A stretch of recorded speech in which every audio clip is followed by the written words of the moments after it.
strange. It hasn't changed one bit. This doesn't make any sense. We cooked our hearts out. Does this mean the competition wasn't enough to awaken the statue? Oh well. I suppose it was simply not meant to be. Yeah, we've waited this long already. There's no harm in waiting a little longer. Right, Xiangling? Yup, there's still time. Let's be patient. We'll all see this through together. On another note, I have some good news for you, Keqing. Things are looking optimistic for that recipe you gave me. Master came by before the competition and filled in the parts that were missing. So now I'll be able to cook it. In fact, I'll go find somewhere to make it right now. Wait here. Xiangling. Oh, and Traveler, could you come with me? Huh? You only just beat Smiley and Xiao. You think you're up for challenging us already?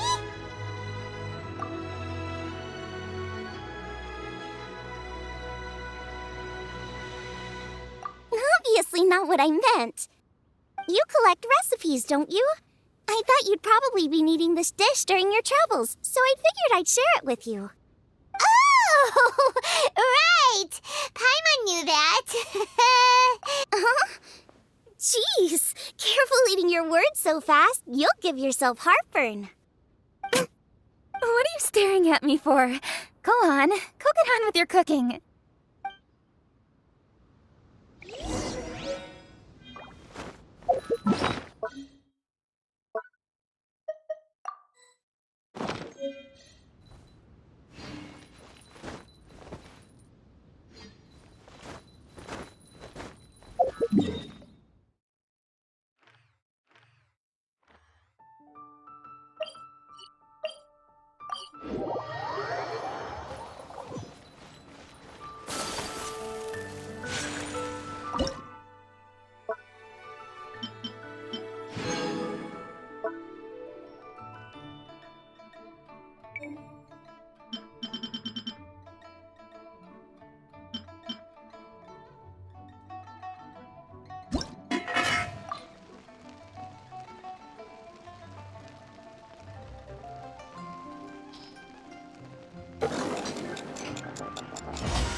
It's done! So this is what the dish from the recipe looks like.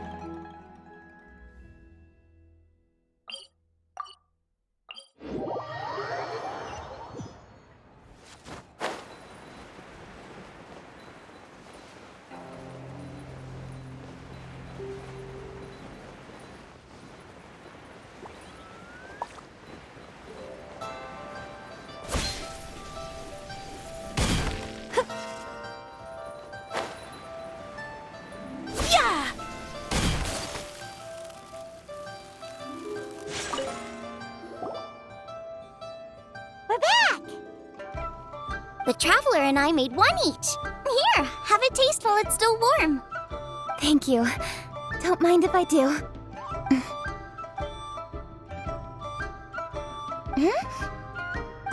What is it? What does that face mean? This flavor... I've tasted it before. Apologies. Xiangling, Traveler, thank you both. This is everything I had hoped it would be. It tastes wonderful and quite amazingly. Somehow it took me right back to my childhood, when my grandfather was still around. Really? That's awesome! I didn't have a chance to fully explain before. In fact, when Master had filled in the missing parts of the recipe for me, I realized that I already knew how to make this dish. You already knew? You mean you were able to make this without ever seeing the recipe? Uh-huh. My dad taught me how to make it. Wait, but isn't this dish from Kuching's grandpa's notes, though? About that, I do not believe that this recipe was my grandfather's creation. My grandfather was a well-known real estate tycoon in Liyue, and also a scholar. He was an avid collector of old books and was quite knowledgeable on many of Liyue's customs and traditions that are no longer practiced. As a child, I used to spend a lot of time with him in his study. We'd read the classics together, then debate how much of it was actually genuine, and whether Rex Lapis was real or not. He used to say, books are just a bridge that bring us a little closer to history. It's up to those of us in later generations to ask these questions, search for the answers, and decide what they mean. Since then, my grandfather has passed on, and I've grown up to become a Chising. My views on Rex Lapis have changed in this time too, from myth to reality. For me, the name Rex Lapis is inextricably wound up with memories of my grandfather. Whenever I see his name written down, it always reminds me of sitting in my grandfather's study, seeing all of his notes. As I said earlier, this recipe came from those same notes. It's an ancient dish that he was trying to restore to its original form. But, unfortunately, without the full recipe, he never quite succeeded. Still, each time he tried cooking it, he'd always get me to have a taste while it was still warm. The memories. This really is the taste of my childhood. Ancient dish? Are cornbread buns really that old? Well, at least in my family it is. My dad learned how to make it from his dad, and supposedly it's been passed down that way for generations. We call them chili mince cornbread buns. They're a traditional folk food snack, easy to pack up and take with you on the road. So they're the perfect thing to eat on the go. La la la.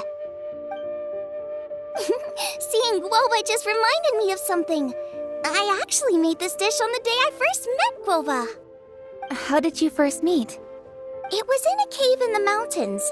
I ducked inside to get out of the rain and saw an offering table in there, so I put the cornbread buns I'd brought with me on it. Then I ended up falling asleep, and when I woke up, I found out that Guoba had eaten every last one. Guoba followed me around ever since. We're practically family now. Hold up! Stop the conversation! Look! The stone! It burst open! It's... Guoba? What are you... What? Mother? Ah, I see the chili mince cornbread buns have been served. Master! Granny, look! The stove god statue looks just like Guoba! Oh, indeed it does. After all, Guoba is the deity you've been searching for. God of the stove. Guoba is a god? You asked me if a sufficiently festive atmosphere would be enough to reawaken the stove god. And my answer is this. Yes. And no. The stove god has always been a deity with great affection for the people, and who acts in response to their desires. To him, the heart's passions and the heart's desires are not the same thing. Passion can be a technique, a skill, something derived from experience. But desires, they are deeper, more innate. They are the heart's strength in its purest form. Masterful chefs is wonderfully exciting, but it is more an exercise of passion than of desire. And passion alone will not suffice to reawaken the stove god from his deep slumber. But just now, when Kuching ate this dish he had longed for, a deeply held desire was fulfilled. As well as receiving an answer to her question, she also gained something much more precious. A moment of poignant nostalgia so vivid, it felt like she was right there alongside her grandfather. The enormous power unleashed by the fulfillment of this desire resonated with the stove god's statue and caused it to manifest once more the form it took in the past.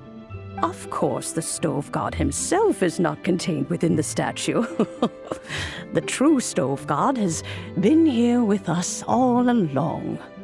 How does it feel, seeing a statue of yourself from your glory days? Look at him.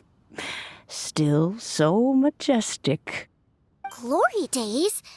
Wait, what happened? Did Groba used to be different from now? Oh, yes. Back in his day, your Guoba was once the patron god of the soil. But all the wisdom and power he had then, he has since surrendered to the soil itself. A god surrendering their power to the soil. I have heard this turn of phrase before, but what does it mean? The kinds of trials and tribulations that a land can face are far more than you could imagine. Droughts, floods, torrential rain, hurricanes, earthquakes, tsunamis, fires, and plagues. The threat of disaster will never fully disappear from Liyue. Even woes that have never been faced before in history will come to pass in the future. Such things affect you mortals far more than we Adepti, with our immortal forms. He once walked with you over the barren plains until you arrived at last at the harbor. He joined you in building your dwellings and lighting the stoves. It was his hand that lit the very first street lamp of Liyue and brought the aroma of cooked food into every household in the land. You mortals no longer remember him, but back in the age when you did, he was the closest of all the Adepti to the common folk.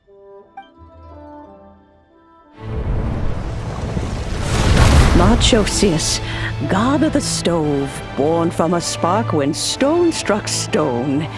He was a god with a great love for humanity and their well-being. Millennia ago, the people sought to expand their city.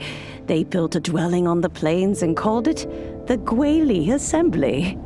The stove god cared greatly for the people, turning himself into minions who went into every home, fostering food and solidarity alike. Alas, their home was taken by a flood.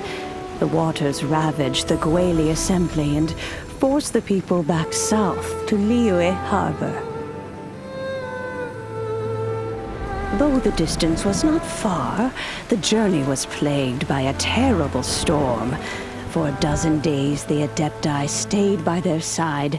During this time, the stove god cooked an ancient delicacy, flatbread with a meat sauce to stave off the cold and damp, fit for those on the move. Centuries later, disaster and plague arose once more. The stove god would appear no longer, for he placed all of his power into the land itself to quell the calamities. His power expended, and his wits greatly reduced. Thus his body decreased in size. By the time he parted ways with us, he wasn't even the height of a human. He told Rex Lapis and I of the dishes that bring joy and of the secrets of the flame, then went into the mountains and entered into a long slumber.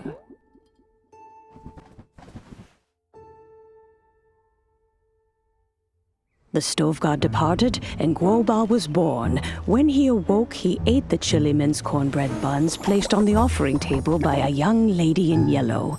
Though he did not remember the past, he was profoundly moved and decided to follow this young lady thereafter. The stove god had quietly disappeared, but the vendors rose early to hawk their wares. People went out to buy goods, lit their stoves, and cooked food, just as they had done every day for as long as they could remember. In Liyue, things have always been this way.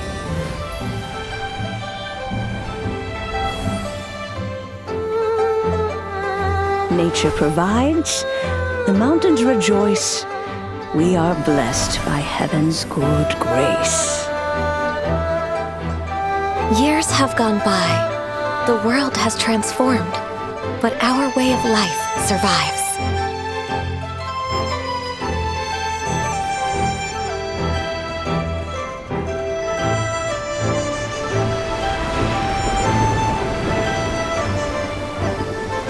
Fame and fortune is only a season. It is the moment that we should embrace.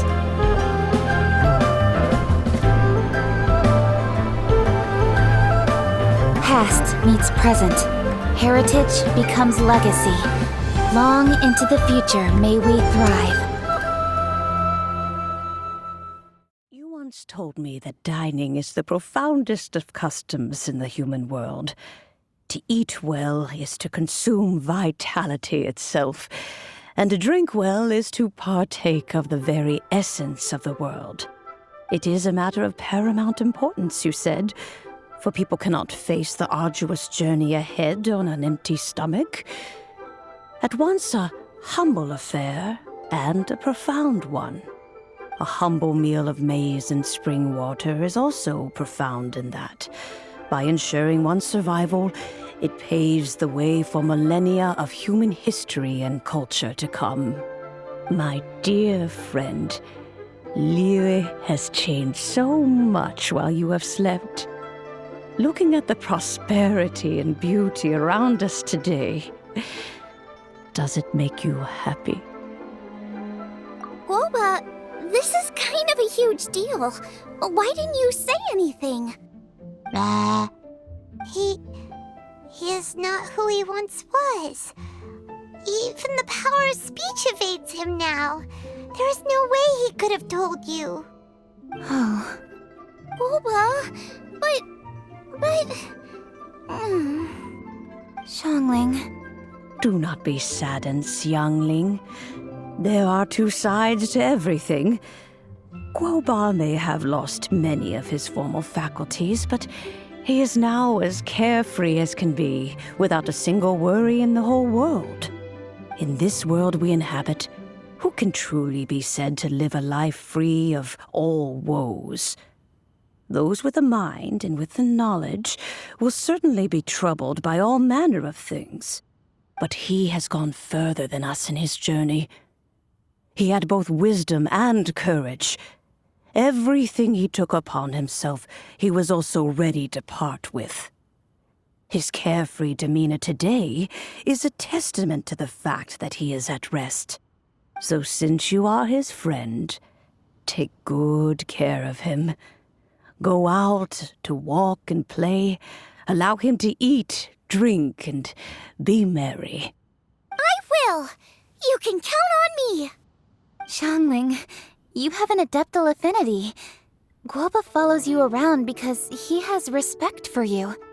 The moment he awoke, he was met with the familiar flavor in the chili mince cornbread buns he ate. After all that time, he still recognized the dish he had invented, and he approved of you as the one who had cooked it. That's right. The taste of one's home cuisine always brings back memories of home. Though he remembered nothing, eating the food you had cooked gave him a feeling of familiarity. That is why he stuck by you. You may be the first person in history to give the stove god the experience of being a satisfied customer. That makes you quite a remarkable chef.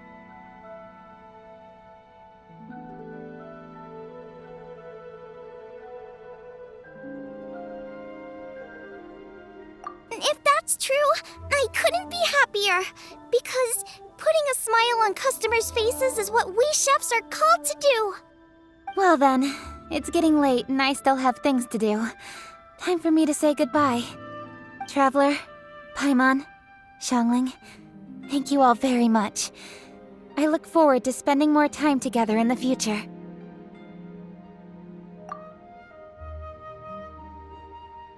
I guess my dad's probably heard the good news already, but I should still go catch up with him.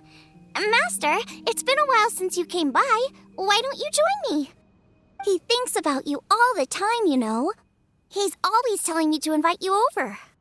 Oh, goodness me. Then, far be it from me to refuse. Off we go, then. Let's saunter over gently and see how all the city folk are getting along.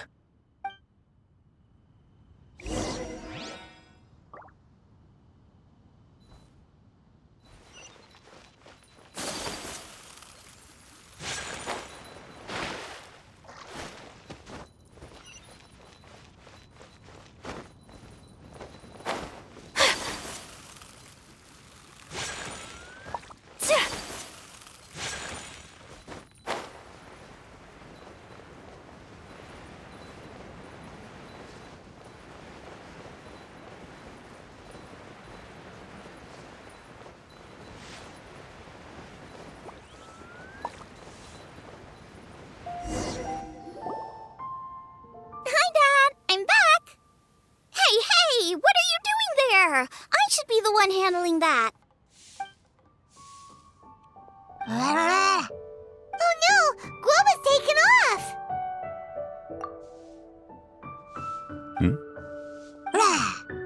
Oh, it's you. Hello there, old friend. Oh, bless my soul. Are you out for a stroll as well? Given the season, it felt fitting to take a leisurely walk while the meal is being prepared. Quite right. And it also gave us the chance to run into you. Guoba may not recognize you, but as ever, he seems quite delighted to see you. So, Guoba doesn't remember anything, but can still feel when something's familiar? Friendship will always withstand the ravages of time. Traveler, what do you think of the name of this festival? Moon Chase. The moon is a carrier of countless emotions. So many things only seem to surface as we gaze up beneath its poignant glow. Wherever the moonlight shines, the heart is wont to follow. Fond memories of those no longer with us. Debts of gratitude to old friends. The meaning of ages past and gone. All wrapped up in the city that has existed for so many moons to date. All these things and more. They are why people chase the moon. In old age, the sight of many things puts one in a wistful mood. But children are always a beautiful sight to see. Such exuberant life force. It seems to well up from deep within the land itself. A land that has been in existence for so many millennia, and yet one that still dazzles today. Traveler, this Moon Chase Festival has been all the more entertaining with you here to witness it. Now, let's have Xiangling brew us a nice pot of tea. We shall drink and chat at our leisure.